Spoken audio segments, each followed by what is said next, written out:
In this lesson, we are going to be looking at areas within a graph and also checking um, those regions and doing our final calculations using the fundamental theorem. So first things first, you check that okay, you want the area of the region, and you also check the graph that you're given. You have your y is equals to x to the exponent 3, which is your cubic.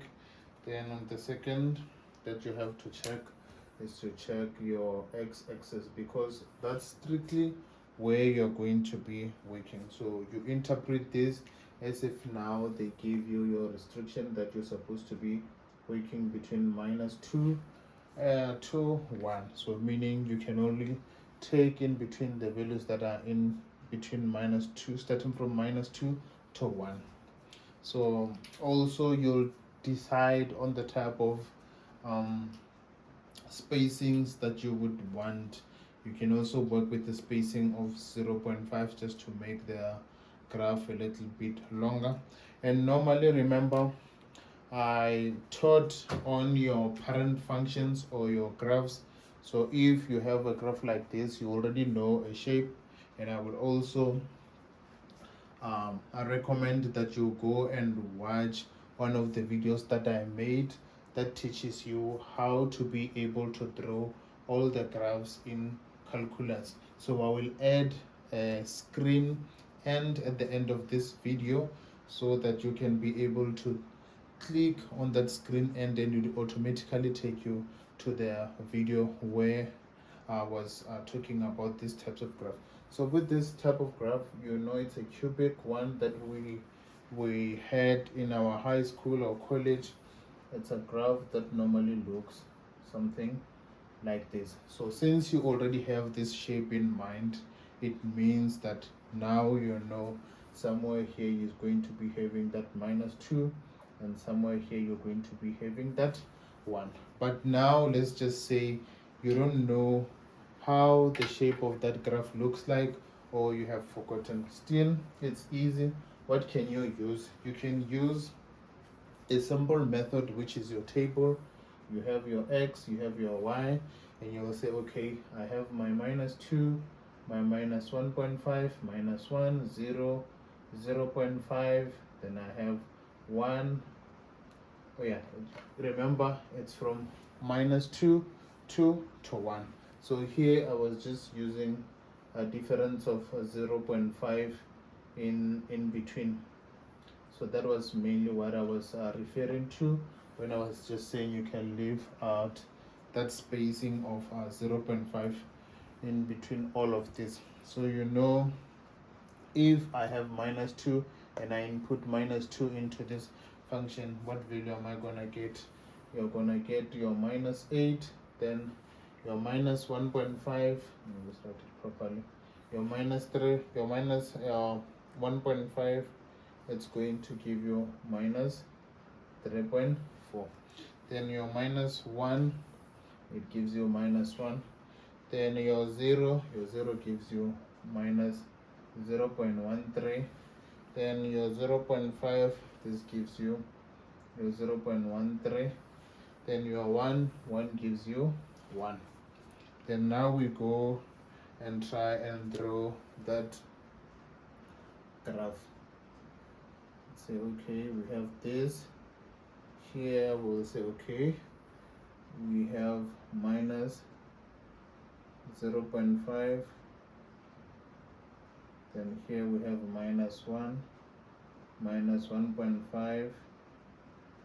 Then here we have -2. I think I missed something. It's -2, -1.5, -1. Here I think we left out -0.5. Yes, we left -0.5. So let's see, let's try to fix that one first. Somewhere here, yeah, sorry for that mistake. It's -1 minus 0.5 then we have 0, then we're going to have 0.5, then we have 1 there. So it's supposed to look something like this. So at 0 here it's going to give you 0, then here it was minus 0.13, here it's 0.13, then here it's 1. So now looks perfect. So here we said here it's going to be 0.5, then here we have that 1. So another way that I like to do it is that I would mainly come and draw my vertical dotted lines so that I don't pass out within this range that I have, or within the spacings that I have. Meaning they've strictly told me that the graph should be within this -2 and 1.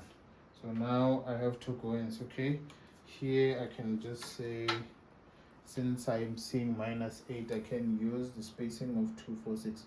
I have -2, -4, -6, -8. So we start and check that, okay, when I have -2, I'm getting -8. You can come and write it there. Sorry about that.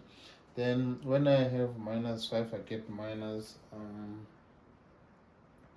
when you get -1.5, you get your 3.4. So your 3.4, we can write it somewhere there. Then when you have your -1, you get your -1. We can just say it's -1 is there. We'll say we have the dot there. Then when you get -0.5, you get -0.3. That one we can write it there. Then when you get your 0, it's definitely 0, it's passing there. Then when you get your 0.5, you get your 0.3, that's there. Then your 1 gives you something like your 1, which is going to be there. Then how is your shape going to look like? So now the shape is going to look something like this. You see, it's going as if now it's gonna go up. Remember when I've started, I had just like shown you how this shape looks like from memory, or remembering the parent function, that it's going to be something like this. So you see now when you draw it with your table, you still get something which is a semi. So now you have to go and analyze the regions that they were talking about. So they're talking the region between the graph of y. This is the region and this is the region, meaning you have to do your calculation for this region and also do your calculation for that region. And what do you note? This is the region underneath, then it means this it's your negative region, then this it's your positive region. So these regions you are going to be taking them separately and also calculating your fundamental theorem using those. So we know or remember the formula for our fundamental theorem, that okay, if we have f of b a, then we have f of x dx. This is the same as e being equals to your f of x. But from this, what do we know? We know, okay, this is between your b and a, then this can imply that we can have function of b minus a function of a. So that's basically what the fundamental theorem is about. Then we're going to do it in this case. So now we're going to start with this portion. Remember, if we have to work it out, we always need to have our a and b value. So if we're going to be working from here to there, we're only going to be considering this section, and if we're working from 0 going to the right, we're going to be focusing on this section. So from this side to this side, we only have our 2x values. We have -2 and we also have a 0.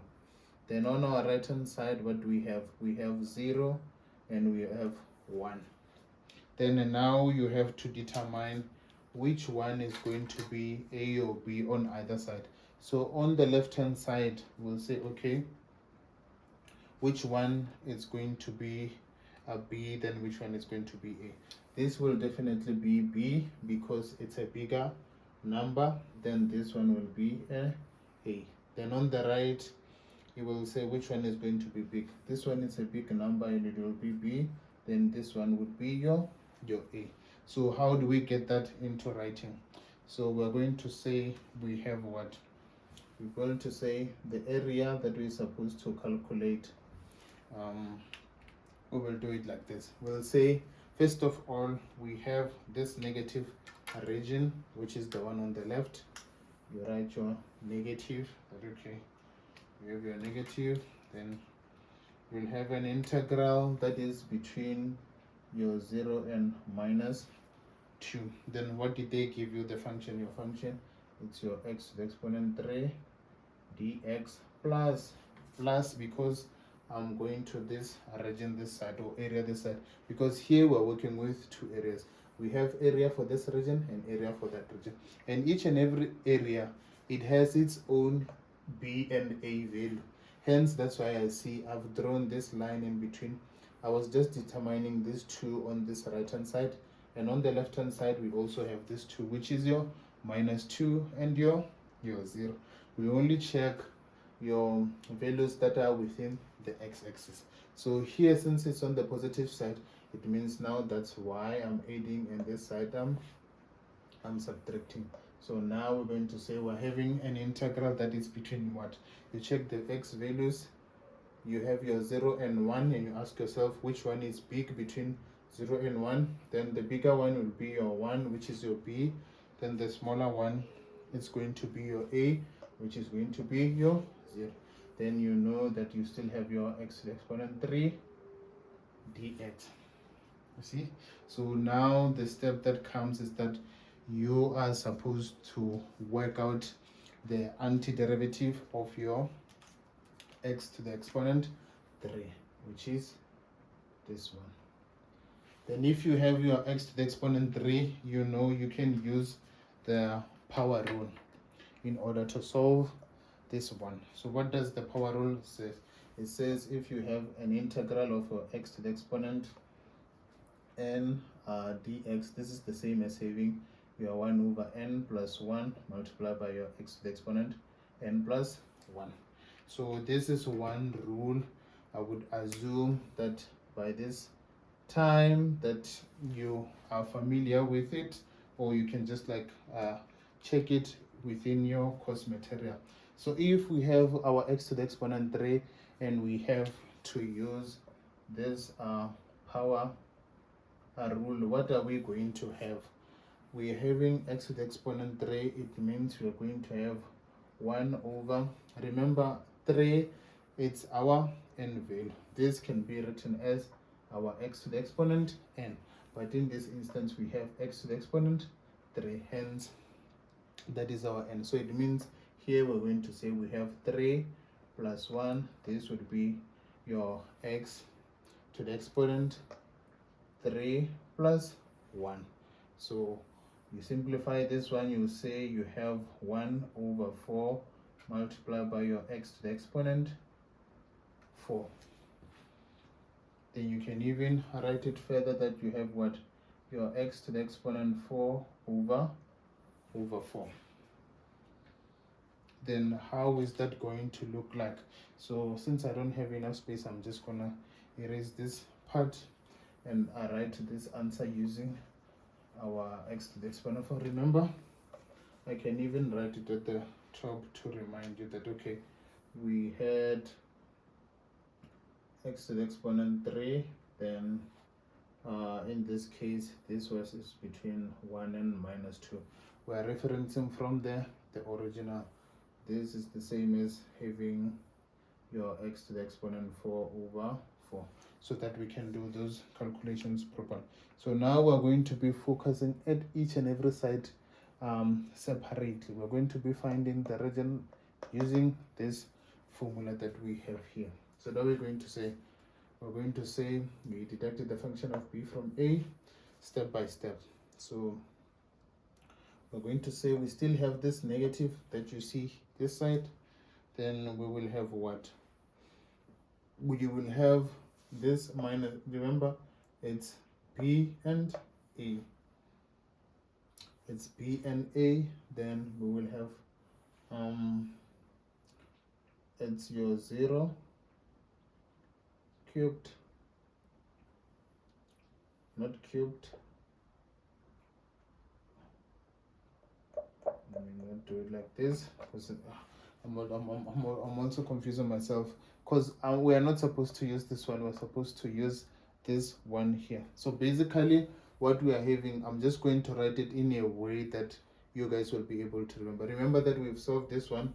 So what we are having now, it's our x to the exponent 4 over 4. We're going to be finding it between 0 and minus 2. Remember this is minus, then we'll say plus. We have our x to the exponent 4 over 4, then this is the region between 1 and 0. I think if I write it in this way, yeah, you won't be able to make such small mistakes like I did. So now you're going to start and say, okay, what do you have as your calculation? You have your minus, where you see your x, you put your 0, your minus into your 0 to the exponent 4 over 4 minus what? Minus you put your 2 minus into your minus 2 to the exponent 4 over 4. Then this is the one that is on the left. This is basically the area for this portion. You still need to go to the right hand side. Then you add, because this one is positive, here I was just putting a negative because this side it's a negative 1. So we do the same thing this side, that okay, what are we going to have? We're going to have 1 to the exponent 4 over 4 minus your 0 to the exponent 4 over 4. But you see that even in the test or the exam, you don't have to waste time if you are given something like your 0 within this one, because this one, it will just cancel out. It's the same as not having calculated, but you can still show it if you still have enough time in your test. But it actually doesn't make any difference. It's the same as having not written it, because now I can just interpret it as if it's something like this. You see that, like, now it's as if it wasn't there at all. But for the sake of this calculation, I'll just like show all the workings fully. Then here you have minus your 0 to the exponent 4 over 4. Then what are you going to have here? You're going to have minus into minus 2 squared. Then this is the same as having minus your minus 2 to the exponent 4, that is minus 16. This is the same as having minus into minus 16 over 4 plus this side you only have your 1 over 4. So as I said, this is minus 16. Then your minus and your minus would give you your positive. It now means your final answer is going to be 16 over 4 plus 1 over 4, which is going to give you 17 over 4. Since I don't have enough space, so that would be your final answer. You just input this into your casio, then it will give you your 17 over 4. So another way that you have to notice is that a question would say to you that you're supposed to calculate, let me just write it in this way.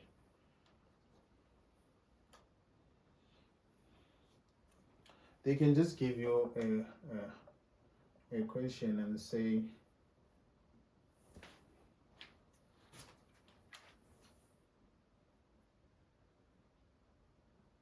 calculate the integral between your 1 and minus 2, then they give you x to the exponent 3 dx. Then if they say something like this and they say you have to calculate the integral of this, so with this ones you're going to still use the fundamental theorem. So what is going to happen is that you are going to get your antiderivative of this, which is basically what we've done. You get your antiderivative of this, which is going to give you what? Your x to the exponent 4 over 4 by using the power rule. So now you're going to be finding this one between which region? Between 1 and minus 2. So you will see, you will say you have what? You have your 1 to the exponent 4 over 4 minus into minus 2 to the exponent 4 over 4. So this will still give you what? This will still give you your final answer of 17 over 4. So they can ask it in two ways. They can tell you to find the area. Then with the area, you know you definitely have to draw the graph. Then if they just tell you to calculate, then you just straight up find the antiderivative of this one. Then you go again and check the restriction or the area where you're supposed to do your calculation with your values that are going to be given. You do it like this. But you see now with the area method, you write the graph, and after writing the graph you still have to come again and do the antiderivative of your function that you're going to be given. And before you can come to this one, you still need to figure out the formula that you are going to be using for the calculation of the area, not the formula, I mean the equation that you're going to create for yourself. So how we came about this one is that we said this part between minus 2 to 0, it's a negative part, so hence that's why I put the negative sign. Then we also checked the x values, that okay, this one, it's mainly in between 0 to minus 2. This is this 0 and minus 2 that we have, and between minus 2 and 0, which one will we say it's A or B? Then we know B, it's always at the top and it's a bigger number, and A, it's always at the bottom, it's a smaller number.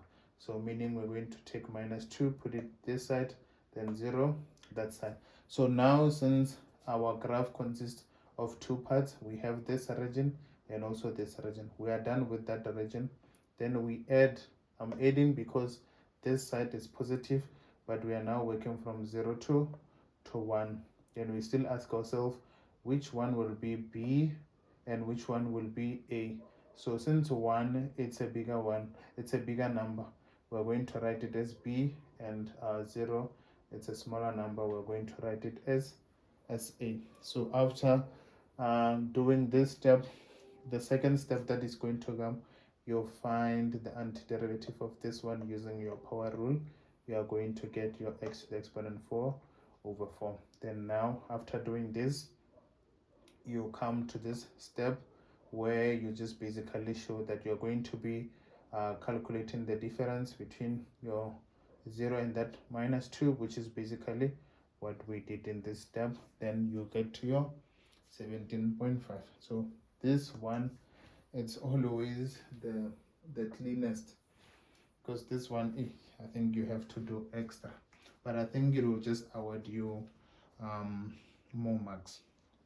So I'll see you in another series as we continue, or another video where we're still going to be doing similar graphs like this one.